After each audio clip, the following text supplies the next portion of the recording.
This show powered by AgriGold for Central Illinois, your AgriGold reps Brett Lahr. He is your AgriGold reps for Central Illinois. This is Back Roads of Illinois on November 20th. I am Cesar Delgado, your host of Back Roads of Illinois. We were talking about the commodities markets and counting on the cattle on the feeds report on Friday morning. The cattle on the feeds report is due to the national cattle herd. It's shrinking to the quarter. Now we were talking about it with Karl Seltzer from conus. We were watching the cattle on the feeds report on Friday. That's real time, for the report is coming up on Friday morning at 11 Central Time from the Department of Agriculture. I was in Kansas City for National Association of Farm Broadcasters. I talked about the sustaining fuel aviation with Jacques Fatka from CoBank. They have some concerns about the ethanol industry. The demand is high in jet fuels for ethanol industry. This is your agriculture news and information sponsored by AgriGold in Central Illinois. The soybean carryout is 30,000 metric tons of soybean to Mexico, Philippines, India. It comes from the Department of Agriculture. This will be ending in the futures for corn and cattle for next month, after in the futures has been locked in low as possible. The Midwest is turning into cooler weather on Thursday and Friday. It's gonna have a couple of snow on Thursday. This been your agriculture news and information sponsored by AgriGold in Central Illinois. We were back with Karl Seltzer from conus.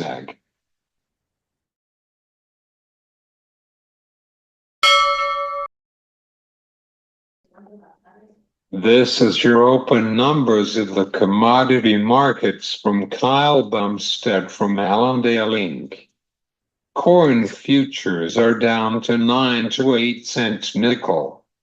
Soybean futures are down to 5 to 10 cents. Wheat futures are down to 5 to 10 cents at the half. Let's go with livestock markets.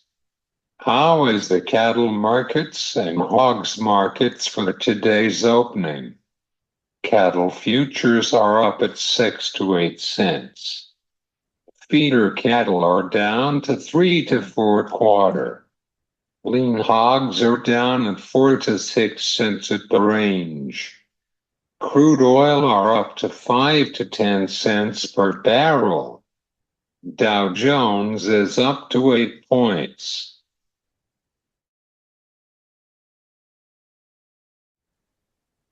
We were talking about the commodities markets and counting on the cattle on the feeds report on Friday morning. The cattle on the feeds report is due to the national cattle herd. It's shrinking to the quarter. Now we were talking about it with Karl Seltzer from conus. Welcome to the show, Karl. Thank you for having.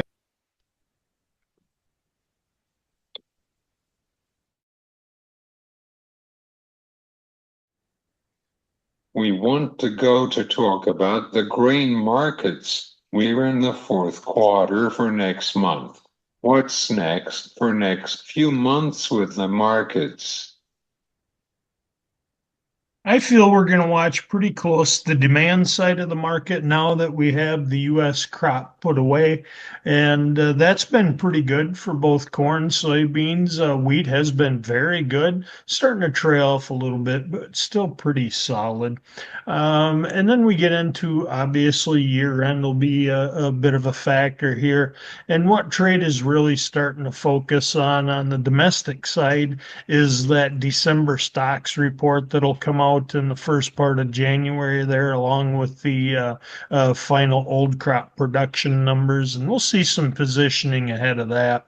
Um, from a global point of view, we're going to see more interest here in the next several weeks on the South American production.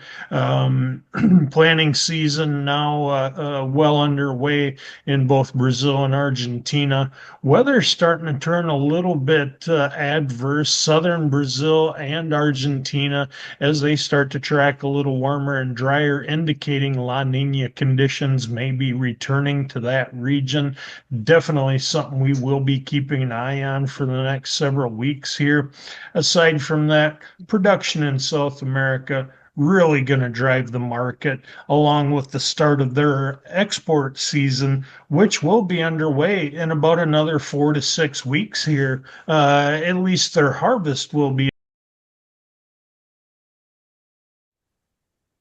Yeah, Brazil, we're seeing the mixer on there, definitely a market factor. But it looks like they're going to have a pretty good crop this year. The thing is, we're watching with Brazil more than anything, their trade pacts that they're starting to put together with China to see if they try to work the U.S. out of their trade relations.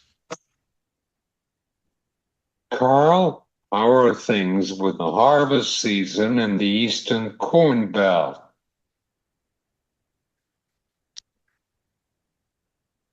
Very good. We had a good harvest this season, good yields, good crops.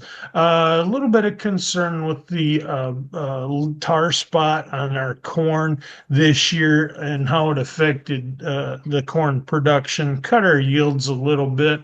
Soybeans pretty good. All in all, very, very good year up here.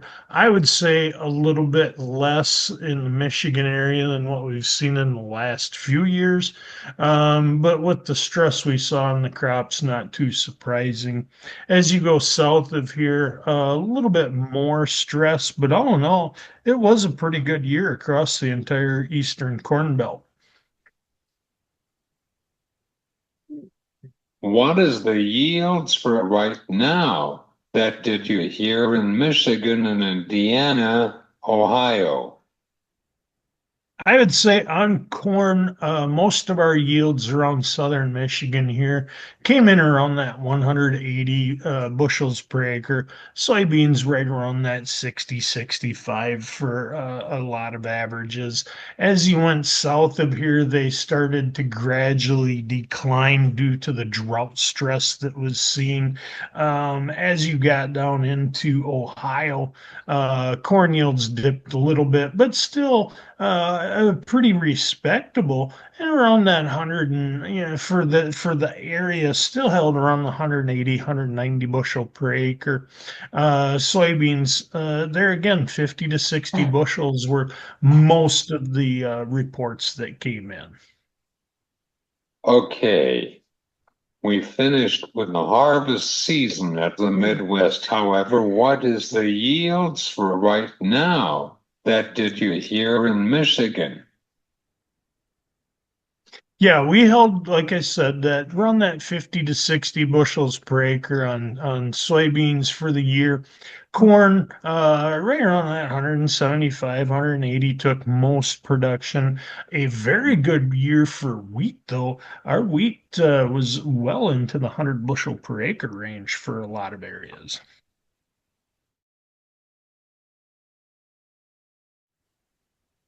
Let's go with livestock markets. How is the cattle markets and hogs markets for today's close? We came in today with a little bit of a mixed trade in live cattle. Feeders were up, and hogs we posted solid gains on the day. Cattle taking their support, a little bit of buying interest ahead of that cattle on feed report that'll come out Friday afternoon. Expected to see some high marketings there showing solid demand.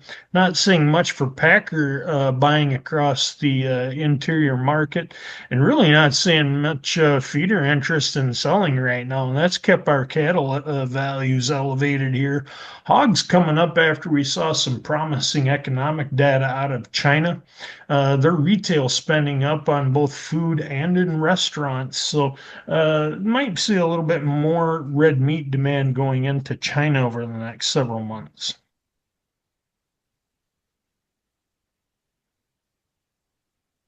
How about the cattle on the feeds report on Friday? Can you explain to our audience? The on-feed number as of November 1st expected to come in right around 100% of last year. Our placements for October, 103%, so about a 3% increase, and that's from the drier pasture conditions we've seen out in the plains and a little bit of stress there before the rain. Cheaper feed grains also enticing higher placements. Marketing's up anywhere from 4 to 5%, 104, 105% of last year.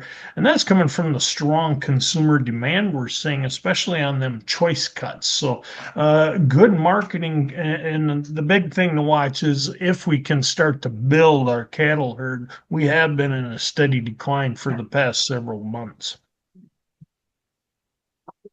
Do you have any final thoughts or recap of our conversation?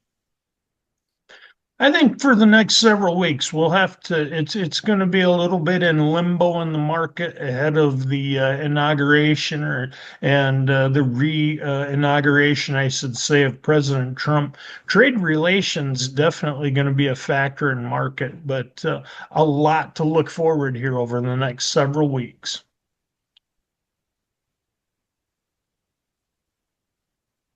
Thanks, Karl. Thank you.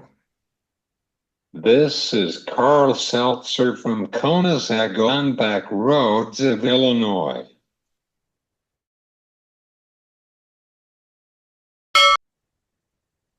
January feeder cattle dollar plus 325,000 $252.325 February live cattle dollar dash 075 closing at $187.925 February lean hogs dollar plus 1.600 closing at $84.475 March corn plus 2 single quote 2 closing at $4.40 single quote 0 January soybeans minus 8 single quote 0 closing at $9.90 single quote for March Chicago wheat plus 4 single quote 4 closing at $5.72 single quote 2 March KC wheat plus 3 single quote 0 closing at $5.72 single quote 6 closing quotes provided by Kyle R. Bumstead branch office manager Erickson, Nebraska 308-708-7340 Allendale Incorporated. The risk of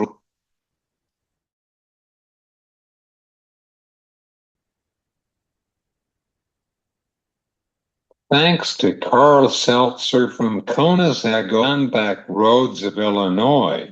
You can listen to our show on YouTube and when you get your podcast. This been Back Roads of Illinois. I am Cesar Delgado. Have a good day.